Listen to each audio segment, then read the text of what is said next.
Evangelho segundo João, capítulo 6, só que agora nós vamos ler os primeiros 15 versículos.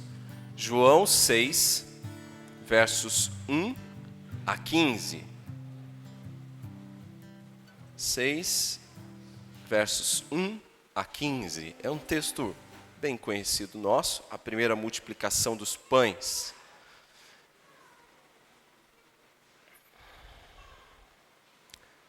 Algum tempo depois, Jesus partiu para outra margem do mar da Galileia, ou seja, do mar de Tiberíades. E grande multidão continuava a segui-lo, porque vira os sinais milagrosos que ele tinha realizado nos doentes. Então Jesus subiu ao monte e sentou-se com os seus discípulos. Estava próxima à festa judaica da Páscoa. Levantando os olhos e vendo uma grande multidão que se aproximava, Jesus disse a Filipe: onde compraremos pão para esse povo comer?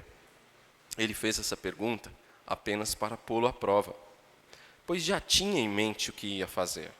Filipe lhe respondeu: 200 denários não comprariam pão suficiente para que cada um recebesse um pedaço. Outro discípulo, André, irmão de Simão Pedro, tomou a palavra. Aqui está um rapaz com 5 pães de cevada e 2 peixinhos. Mas o que é isso para tanta gente? Disse Jesus: mandem o povo assentar-se. Havia muita grama naquele lugar e todos se assentaram. Eram cerca de 5.000 homens. Então Jesus tomou os pães, deu graças e os repartiu entre os que estavam assentados, tanto quanto queriam, e fez o mesmo com os peixes. Depois que todos receberam o suficiente para comer, disse aos seus discípulos: ajuntem os pedaços que sobraram, que nada seja desperdiçado. Então eles os ajuntaram e encheram 12 cestos com os pedaços dos 5 pães de cevada deixados por aqueles que tinham comido. Depois de ver o sinal milagroso que Jesus tinha realizado, o povo começou a dizer: sem dúvida, este é o profeta que devia vir ao mundo. Sabendo Jesus que pretendiam proclamá-lo rei à força, retirou-se novamente sozinho para o monte. Até aí. Irmãos, nós estamos vivendo um momento onde muitas pessoas falam sobre Deus. Muitas pessoas se interessam de alguma maneira por Jesus. No entanto, será que as pessoas hoje estão realmente buscando Jesus pelas motivações corretas? Será que essa quantidade grande de pessoas que se ajuntam em nome de Jesus estão realmente buscando Jesus com a motivação correta? Recentemente, uma irmã publicou uma foto no Facebook, onde ela tinha uma figura de um casal fugindo da igreja. Era até engraçada a figura. Vamos correr daqui, porque aqui se prega demais a palavra. De fato, parece que há esse movimento nos nossos dias mesmos. Pessoas que estão indo à igreja ou procurando Jesus com motivações equivocadas. E aí fica a pergunta para nós: e nós? Qual é a nossa motivação para procurar Jesus? Qual é a sua motivação para estar aqui hoje? Qual a sua motivação para procurar por Cristo? Por que você o segue? Naquela época em que esse episódio ocorre, muitas pessoas também seguiam a Cristo. E, aliás, este capítulo aqui da Bíblia, o capítulo 6, ele é revelador sobre o tipo de Messias que as pessoas estavam procurando naquela época. O tipo de Messias que o povo queria. O Messias que faz aquilo que eles desejam. O Messias que tem poder para suprir as suas necessidades. Era esse o tipo de Messias que eles procuravam. E quando Jesus apareceu, parecia que Jesus preenchia esses requisitos. Ora, é este, pensaram eles. Vamos levá-lo para Jerusalém à força e fazê-lo rei. Se ele não aceitar, nós levamos à força e vamos fazer dele o nosso rei. Porém, logo que Jesus esclareceu, logo que ficou esclarecido que o herói deles não era do jeito que eles pensavam, mas era sim um Messias espiritual, que tinha vindo salvá-los do pecado e da condenação eterna, eles o abandonam. Um a um começam a ir embora. Mas mesmo assim, mesmo conhecendo este povo, mesmo conhecendo tão bem, Jesus vai mostrar a sua glória a eles. E Jesus ainda assim vai mostrar a sua bondade a eles. Jesus os ensina a respeito do reino de Deus. Jesus cura, mas Jesus também os alimenta. Queridos, nós também precisamos disso. Nós também precisamos ser ensinados por Jesus. É triste ver hoje nos nossos dias crentes que acham que já sabem o bastante. Eu não preciso mais ir para a escola dominical. Eu já sei. Eu não preciso ir para o culto. Eu já conheço a Bíblia. Acham que sabe demais.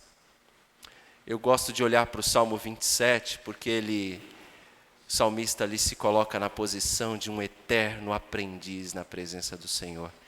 Essa deveria ser a nossa postura. Eternos aprendizes. Constantemente deveríamos estar aos pés de Jesus, primeiro de tudo, para aprender. Porque nem eu e nem você sabe demais. Se você está achando que você sabe muito, você está dando o primeiro passo para a queda. Sim. Nós precisamos de nos aproximar de Jesus para aprender com Ele. Essa é a prioridade de Jesus, não era a cura e nem os pães. É ensinar. Os outros evangelhos vão nos mostrar isso. Jesus ensina primeiro, depois Jesus cura. E depois Jesus dá o pão, dá o alimento que eles necessitavam. Nós precisamos disso, irmãos. Mas veja bem, Jesus não é indelicado. Jesus não vai forçar a barra. Ele não vai forçar você. Ele espera que você venha espontaneamente, tal qual aquela multidão, tal qual os seus discípulos.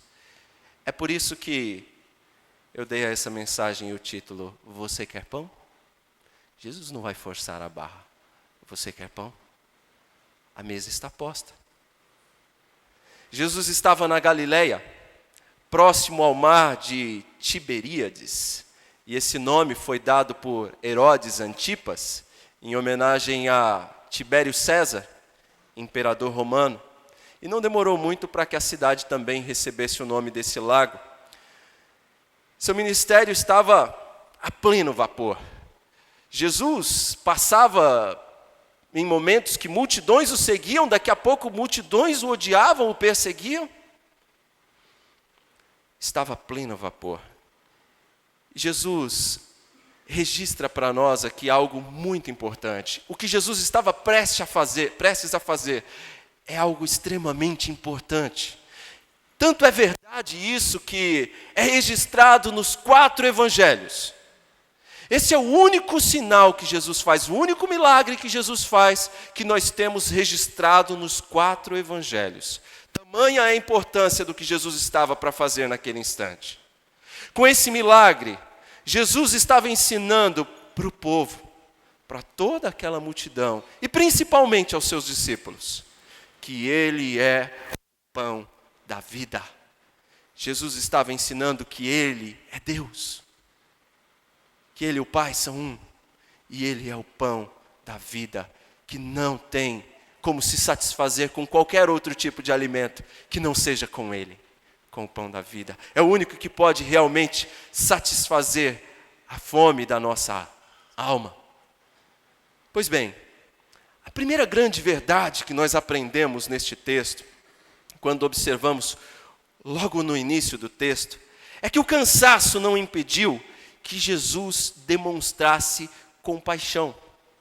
Quando nós olhamos nos outros 3 evangelhos, Mateus, Marcos e Lucas, e olhamos este mesmo sinal aqui, nós percebemos o contexto deste milagre.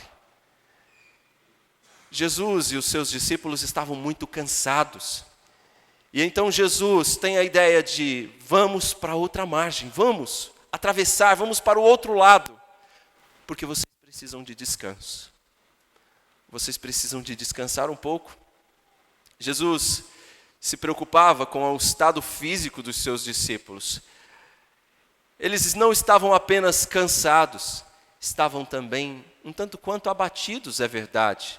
Quando olhamos para Marcos, nós sabemos que eles tinham recentemente recebido a notícia da morte de João Batista. E os discípulos queriam ficar a sós com Jesus. Tiveram um dia cheio, não conseguiram sequer se alimentar ao longo de todo aquele dia. E aí então, eles vão para outra margem. Jesus se preocupa com eles.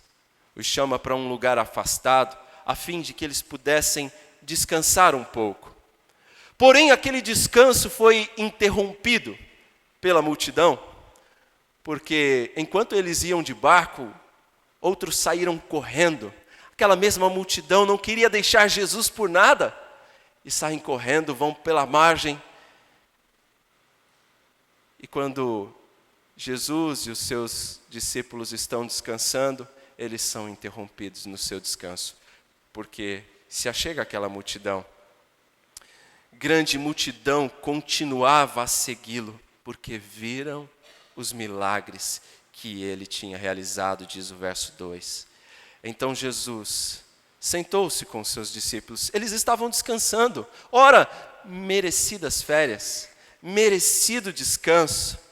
Era próximo à festa judaica da Páscoa, mas quando Jesus levanta os olhos, lá estava a multidão, toda aquela multidão, diante dele novamente. De forma prática, irmãos, nós aprendemos aqui com Jesus que nós também precisamos de descanso. Jesus se preocupa com isso. Jesus se preocupa que você também tenha descanso. Férias. Mas veja bem que o descanso, ele é um descanso físico, certo? Mas ele não é um descanso de Deus. Eu tenho visto pessoas se equivocarem a respeito do descanso. Às vezes, conversando com pessoas que já estão há muitos anos na igreja, elas me dizem, olha, eu já fiz demais, agora deixa os que estão chegando fazer porque eu quero descansar. E aí eu digo, puxa, mas descansar de Deus?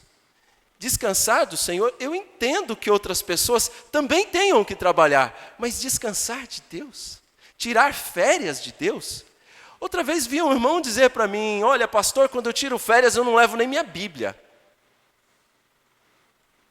Descansar de Deus? Não é esse o tipo de descanso que Jesus está falando aqui. A nossa alma não precisa desse tipo de descanso. Nós não podemos tirar férias de Deus. Nós não podemos tirar descansos de Jesus. Não. Nós precisamos dele continuamente. Aprender dele continuamente. Precisamos de férias? Sim, é muito importante recarregar as baterias, as energias, para continuar fazendo a obra do Senhor. Isso é muito importante. Mas férias de Deus, não. Você pode tirar momentos de descanso, ir para outro lugar, fazer outras coisas, se abster das suas atividades rotineiras. Mas onde você está, não deixe de congregar. Não deixe de orar, não deixe de ler a tua Bíblia, não deixe de buscar uma igreja para estar ali junto com os irmãos, adorando ao Senhor. Nós não podemos tirar férias dessas coisas, não podemos tirar férias de Deus, de modo algum. Mas Jesus também nos ensina aqui a como reagir positivamente quando o nosso descanso é interrompido. notaram que eles tinham ido ficar a sós num lugar mais deserto, porque queriam descansar. Mas aquela multidão não deu descanso para eles. Era merecido o descanso. Foi um dia cheio, realmente um dia cansativo. Eles precisavam do descanso. Mas aí então são interrompidos, a multidão se achega, e mesmo cansados, o cansaço não impediu que Jesus demonstrasse compaixão. Jesus, verso 5, levantando os olhos e vendo uma grande multidão que se aproximava, ele disse a Filipe: Filipe, onde compraremos pão para este povo comer? Ora, você esperava uma reação do tipo: lá vem eles de novo, mas eles não nos dão sossego. Não, não é isso que Jesus faz. E se olharmos nos outros evangelhos, nós vamos ver, o texto relata que Jesus teve compaixão deles. Por quê? Porque eram como ovelhas que não têm um pastor. Jesus se compadece daquela multidão, porque eram como ovelhas, sem um pastor. Queridos, como é uma ovelha? É um animal totalmente dependente. Ele depende do seu pastor para alimentá-la, levá-la ao pasto, para levá-la a águas de descanso, águas tranquilas. Ele depende do seu pastor para protegê-la. É um animal frágil. É um animal que, se deixado só, facilmente perece. Jesus olha para aquela multidão e os vê como ovelhas que não tinham um pastor. E Jesus se compadece deles. E então Jesus olha para Filipe e diz: Filipe, onde compraremos pão para este povo comer? Mas nem todos daquela multidão estavam procurando Jesus pela motivação correta. Nem todos ali tinham uma fé genuína no Senhor Jesus. O texto diz no verso 2 que eles estavam seguindo Jesus porque viram os sinais milagrosos que ele tinha realizado na cura dos doentes.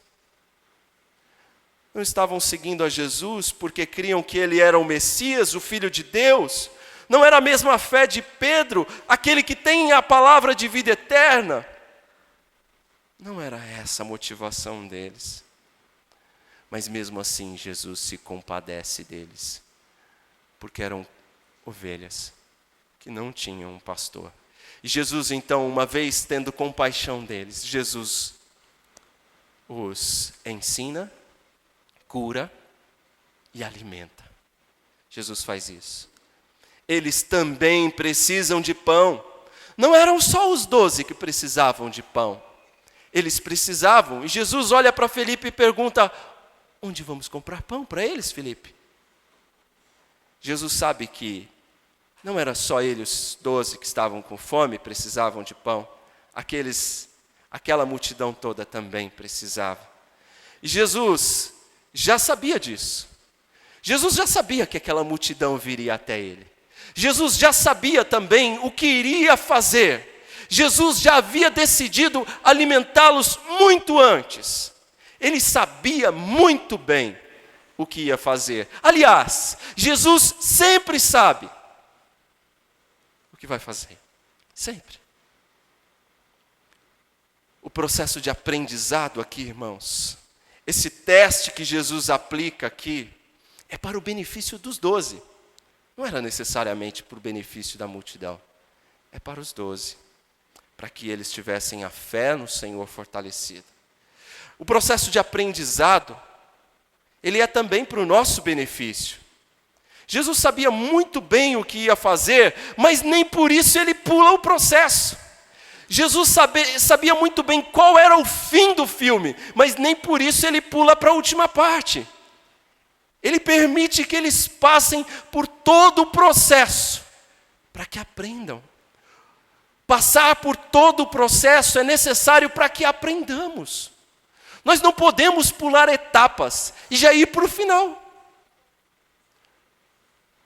No meio do processo, nós vamos aprender lições que nós não podemos pular. Nós não podemos deixar de aprender. É importante ter essa experiência, Lembre-se que Jesus quer que perseveremos, irmãos, nos momentos de pressão, nos momentos em que parece impossível. Jesus quer que perseveremos, confiando que para Ele tudo é possível. Note, o teste é para os seus discípulos. Jesus questiona: onde compraremos pão para esse povo comer? Onde compraremos pão? Jesus está provando a fé dos seus discípulos. E quando nós olhamos para os evangelhos, como eles nos relatam, eles nos indicam que os seus discípulos apresentam a seguinte solução para Jesus: olha, Senhor, o Senhor quer que nós mandemos eles ir embora, para que eles vão pelo caminho e passem nas cidades vizinhas e comprem pão para si, e se virem, deem um jeito de comer por lá. O Senhor quer que façamos isso? Jesus, não é essa a solução. Essa solução Jesus rejeita. Jesus olha para Filipe e diz: onde compraremos pão para todo este povo comer? Onde? Irmãos, apesar da solução deles terem sido rejeitada por Jesus, nós temos que entender um pouco dos apóstolos aqui também. Veja bem, a situação era totalmente desfavorável. O lugar era deserto. Eles tinham ali uma multidão. Eram pelo menos 5.000 homens. Ou seja, não está nessa conta as mulheres e as crianças. Se nós contarmos mulheres e crianças, nós podemos seguramente dizer que tinham mais de 10.000 ali. Era uma multidão de gente. Bom, lugar deserto, uma multidão, todo mundo com fome, muita fome. Não tinham dinheiro suficiente para comprar, não tinham onde comprar, estavam no deserto.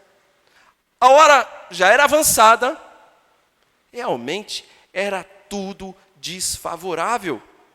E os discípulos só enxergavam a impossibilidade, era impossível. Não tinha o que fazer na compreensão deles, não dava para fazer nada.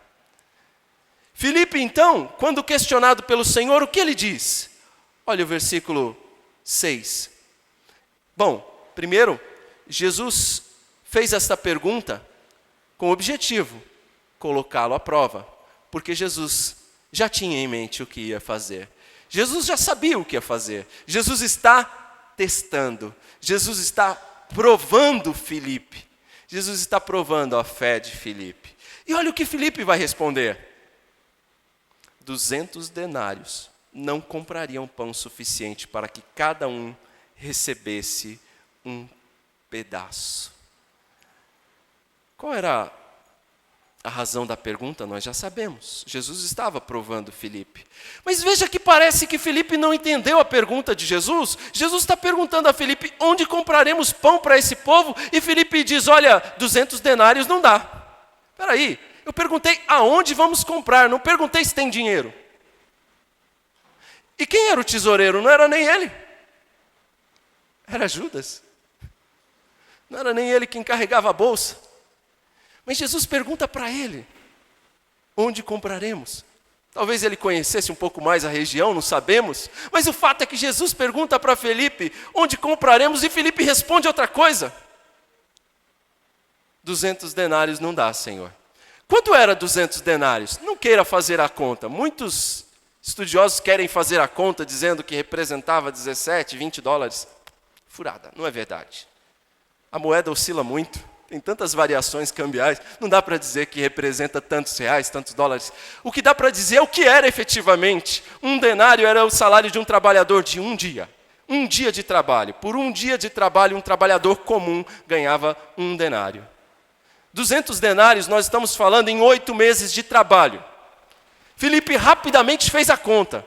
Esse Filipe era bom de conta, viu? Muito bom. Bateu o olho na multidão, rapidinho. Falou: Senhor, 200 denários, dá para cada um comer um pedacinho. E olha, pelas palavras dele, a impressão que dá é que eles não tinham esses 200 denários. E ainda que tivesse 200 denários, não daria, porque cada um só ia cobrir o buraco do dente com um pedacinho de pão. De fato, Filipe precisava aprender com Jesus. Não era isso que Jesus estava querendo saber. Ele precisava aprender que ele estava diante daquele que era poderoso para fazer um milagre. Filipe precisava reconhecer, de fato, quem é Jesus. A visão de Filipe era pequena, era rasa. Ele só conseguia enxergar o impossível. Ele só conseguia enxergar que não tinha dinheiro suficiente. Não dava, a conta não fechava. Não dá, Senhor, a conta não fecha. É gente demais e nós não temos dinheiro para comprar pão para tanta gente. Era mais fácil para ele fazer contas do que confiar que Jesus poderia fazer um milagre. Tudo que ele conseguia enxergar eram números. Enquanto Jesus queria ver outra coisa em Filipe, queria outra resposta. Irmãos, quantos de nós não nos parecemos com Filipe? Quantos de nós, quando colocados diante de uma situação assim, reagimos da mesma maneira de Filipe? Não conseguimos enxergar a possibilidade do milagre. Não conseguimos enxergar uma saída, uma solução, e rapidamente queremos entregar os pontos. Quantos de nós não se parece com Filipe, quando alguém dá uma ideia nova, um projeto, e rapidamente já diz, não vai dar certo. Não vai dar. Ou pior, quando a situação piora, e aí você não consegue mais lidar com ela, ao invés de confiar em Deus, você diz, não dá mais, estamos perdidos. Tudo que você enxerga é a impossibilidade. Quantos de nós não somos assim como Filipe? Está cheio. As igrejas estão cheias de Filipe. Pessoas como Filipe hoje. Mas o teste continua. O teste não para por aqui. E o texto nos mostra que agora surge no cenário um outro discípulo. André, verso 8. André, irmão de Simão Pedro, tomou a palavra. Curioso que sempre quando André é citado, tem que citar o irmão dele junto. Parece que se falar só de André não adianta. Tem que falar Simão Pedro junto. André, irmão de Simão Pedro. Agora, André se coloca diante do Senhor. E ele diz, aqui está um rapaz com 5 pães de cevada e 2 peixinhos. Até aí estava ótimo. Até aí eu diria que estava perfeita a atitude de André. Eu diria, André passou no teste. Se não fosse a parte B. Olha o que ele diz. Mas o que é isso para tanta gente? O que é isso para tanta gente? Não dá. Senhor, está aqui um rapaz com 5 pães e 2 peixes. Mas não dá, Senhor. É muito pouco para essa multidão toda. O que é isso para tanta gente? Eu tenho escutado tantas histórias a respeito desse texto, e eu comentava com alguns irmãos, aqui na terça-feira, que tem até uma música desse texto. E o curioso é que muito se fala a respeito do André aqui, muito se fala a respeito do garoto aqui, que tinha os pães e os peixes aqui, fala até da mãe dele, até mensagens sobre a mãe do rapaz, mas onde é que está a mãe dele aí? Eu não vi. Fala que os olhos do menino até brilham. Onde é que está escrito isso aqui? A gente vê que a ênfase não está no André, não está no garoto, mas a ênfase é toda posta em Jesus. Jesus está provando os seus discípulos, e Jesus vai usar tanto o André quanto o garoto. A ênfase está em Jesus. E veja, André também não passou no teste. O que é isso, Senhor? Para tanta gente? Isso não é nada, não dá. Senhor, é impossível. É impossível alimentar essa multidão, Senhor. Eu procurei aqui entre todos, e olha, eu só achei esse garoto aqui que foi prevenido o bastante para trazer um lanchinho. O suficiente para ele. 5 pães, 2 peixinhos só. Peixinhos, eram pequenos. Talvez 2 sardinhas. E 5 pães, para um garoto que não comeu o dia inteiro, era só para ele mesmo. E eram pães de cevada, pães simples. Mas era o suficiente para Jesus. Bastava. Para Jesus era o suficiente. Veja, irmãos, que quando Jesus se depara com aquele garoto, com André, com aquela situação, nenhum dos seus discípulos foi aprovado no teste. Mas Jesus não os rejeita, Jesus não chama a atenção deles, Jesus, ao contrário, diz: mandem o povo assentar-se. Havia muita grama naquele lugar. Irmãos, quando nós não enxergamos a solução, Jesus mostra que tudo é possível.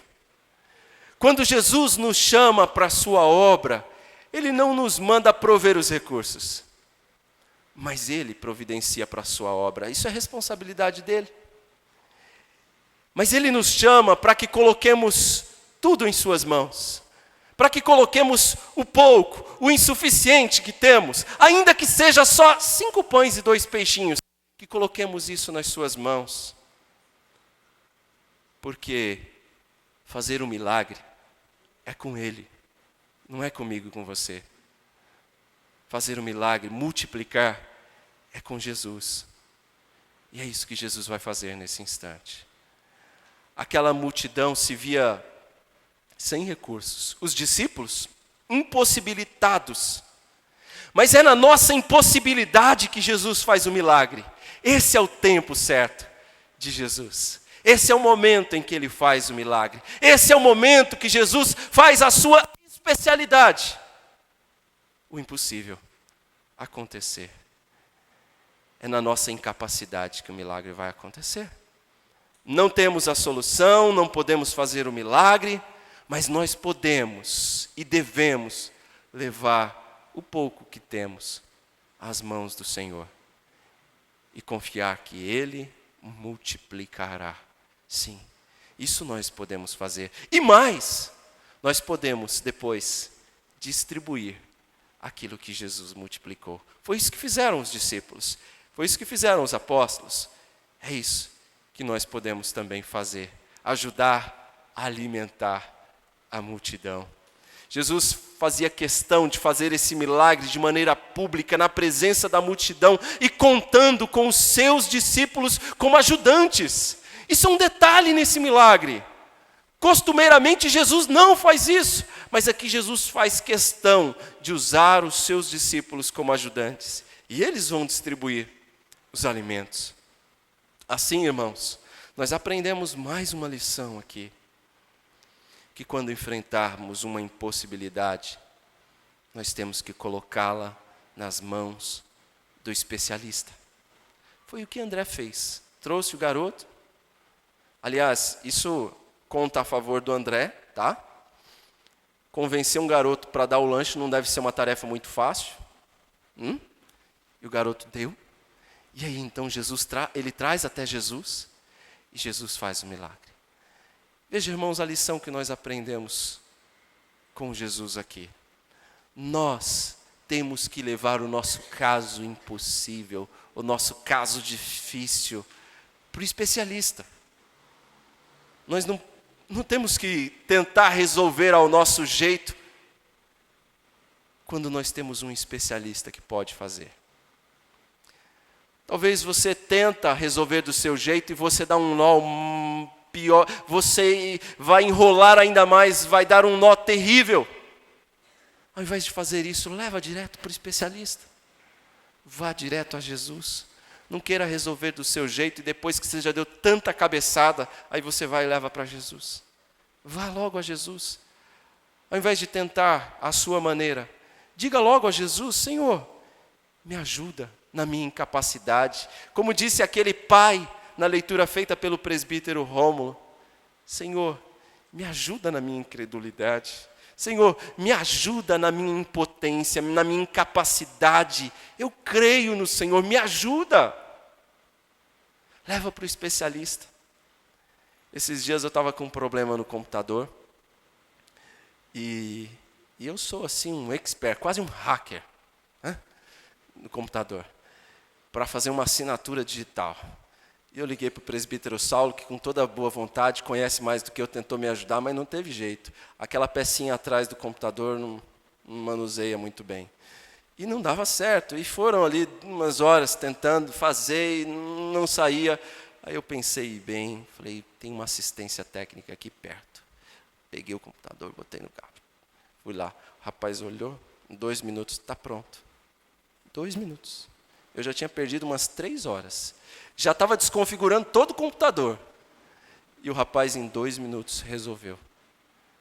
Por que ficar dando cabeçada? Sendo que tem um especialista tão perto. Vá direto ao especialista. Vá direto a Jesus.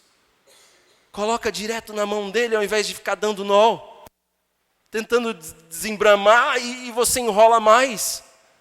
Vá direto ao especialista. O problema é que o Senhor sempre recebe as sobras. Nós só contamos com Jesus quando tudo já deu errado. Isso é ruim. Sabe qual a verdade? A verdade é que nós confiamos demais em nós mesmos e pouco no Senhor. E não damos a Deus a oportunidade de fazer na nossa vida o que é a sua especialidade. O impossível. É a especialidade dele, não nós. A situação impossível pode ser um casamento que está falido. A situação impossível para você pode ser o romance que acabou, que terminou em desilusão. A situação impossível para você pode ser a sua vida profissional, que se encontra estagnada. A situação impossível para você pode ser, sim, a vida profissional de um emprego que você não consegue já há anos. A situação impossível para você talvez seja na sua vida acadêmica, você não consegue se desenvolver, estudar, não vai. Talvez o impossível para você é que você esteja falido financeiramente e não encontra meios de arcar com suas despesas, com suas dívidas. A situação impossível para você talvez seja um vício, um mau costume, um mau hábito que você não consegue largar e que te prende e está estragando a tua vida. Talvez está fazendo mal à sua família e você não consegue vencer. É impossível para você. Talvez seja um pecado que está te prejudicando há tanto tempo e você não consegue largar. Eu não sei qual é a situação impossível para você essa noite. Você sabe. Se parecer impossível para você, vá direto ao especialista. Jesus não está falando que é você que vai resolver sozinho. Ele está falando para você, traz, coloca nas mãos dele. Ainda que seja pouco. 5 pães e 2 peixinhos. Só. Coloca nas mãos dele. Deixa com ele. Peça que ele te dê a fé necessária para confiar na solução que vem dele. Resista à tentação de dizer que não vai dar. Resista à tentação de ser pessimista. Resista à tentação de também desestimular os outros. Resista. E creia. Creia naquele que é poderoso para fazer o impossível. E quando Jesus abençoa, Ele abençoa com abundância. Mas essa abundância não significa que é para ser desperdiçada. O verso 10 disse que Jesus mandou que o povo se assentasse. Olha, mandem o povo assentar-se, falou aos seus discípulos. Havia grama naquele lugar. Era por volta de abril, época da primavera lá. E eles tinham ali muita grama. Se assentaram na grama em grupos de 50 e 100, em ordem. Veja que o milagre de Jesus não despreza a organização. Jesus manda que eles ficassem organizados em grupos. Eu fico imaginando que era até uma questão de segurança, né? Já pensaram comida e aquela multidão, todo mundo? Jesus não. Separem grupos de 50 e 100 e vocês vão distribuir para eles a comida. Eram cerca de 5.000 homens. Então Jesus tomou os pães, deu graças e partiu entre os que estavam assentados, dando quanto queriam. E fez o mesmo com os peixes. Depois que todos receberam o suficiente para comer, disse aos seus discípulos: ajuntem os pedaços que sobraram, que nada seja desperdiçado. A imensa generosidade de Jesus é demonstrada mais uma vez. Jesus mais uma vez demonstra compaixão, generosidade. Jesus dá em abundância, todos comeram quanto queriam. É capaz até que alguns guardaram para levar para casa, mas sobrou muito. E Jesus disse: não é para desperdiçar, não é. Jesus abençoa com abundância, mas não é para desperdiçar. Desperdício é pecado. É possível que muitos pegaram além do que deviam, do que precisavam. E Jesus dá então a ordem aos seus discípulos que recolham. Recolham para que não se despreze nada, não deixe nada jogado. É para recolher tudo o que sobrar. E recolheram 12 cestos cheios. 12 cestos. Eu fico imaginando aqui agora a expressão do rosto de Filipe, a expressão do rosto de André e talvez dos outros 10. Sobrou 12 cestos, mas só tinham 5 pães, 2 peixinhos. De onde é que veio tudo isso? 12 cestos cheios. Era impressionante tudo aquilo. Era impressionante. Irmãos, é possível que hoje, no Brasil, nós ainda tenhamos muitas pessoas morrendo de fome. É certo que Deus faz o milagre de prover alimento para mais de 7 bilhões de pessoas hoje. É verdade, todos os dias. Mas nós ainda temos pessoas morrendo de fome. Ainda há notícias de pessoas morrendo de fome. E até no Brasil, um país tão rico em recursos naturais, onde tudo que se planta dá, ainda temos gente morrendo de fome. Mas o problema não é a falta de pão, é a falta de compaixão. É porque há desperdício, é porque se joga fora o que sobra, mas não se reparte. Nós precisamos de compaixão, além de pão. Mas o texto prossegue. O verso 14 diz que, depois de ver o sinal milagroso que Jesus tinha realizado, o povo começou a dizer: sem dúvida, esse é o profeta que devia vir ao mundo. Esse é o profeta que devia vir ao mundo. Sabendo Jesus que pretendiam proclamá-lo rei à força, retirou-se novamente sozinho para o monte. Jesus dá a última lição. Jesus não é um libertador político. Jesus não é o rei terreno que eles estavam esperando. Jesus é o pão da vida.